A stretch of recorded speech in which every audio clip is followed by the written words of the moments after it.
नमस्कार मंडळी, आज आपण गेलो होतो युगांडामधील लिओरो सिटीसाठी. त्यासाठी आपण टॅक्सीने बसले असताना छोटा हत्ती अजूनही ह्या देशात चालू आहेत आणि छोटा हत्ती चालू आहेत आणि बाकीचं असं हिरवा देशात कायम पाऊस पडतो थोडंसा बारीक बारीक कायम पाऊस चालू असतो इथे.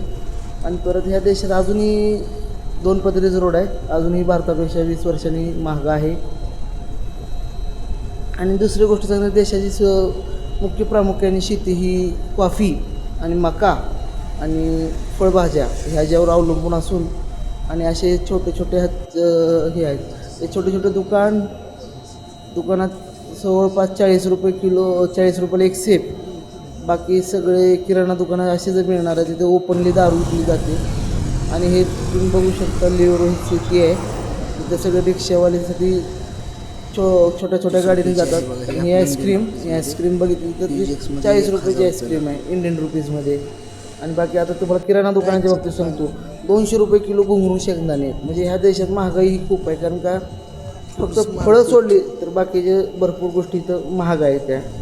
आणि नंतर अजून काय सांगू तुम्हाला, इथं फळांच्या बाबतीत सांगितलं तर एकदम नॅचरल, विदाऊट फर्टिलायझर असं इथं खायला मिळतं. फळं थोडीशी महाग आहेत पण चविष्ट आहेत. आणि बाकी काय, टमाटे वगैरे सोललेले बटाटे आहेत वगैरे आणि कांदे, बरंचसं काही आहे. आणि सगळे हे नाही, विदाऊट फर्टिलायझर हात यूज करतात इथं बाहेर.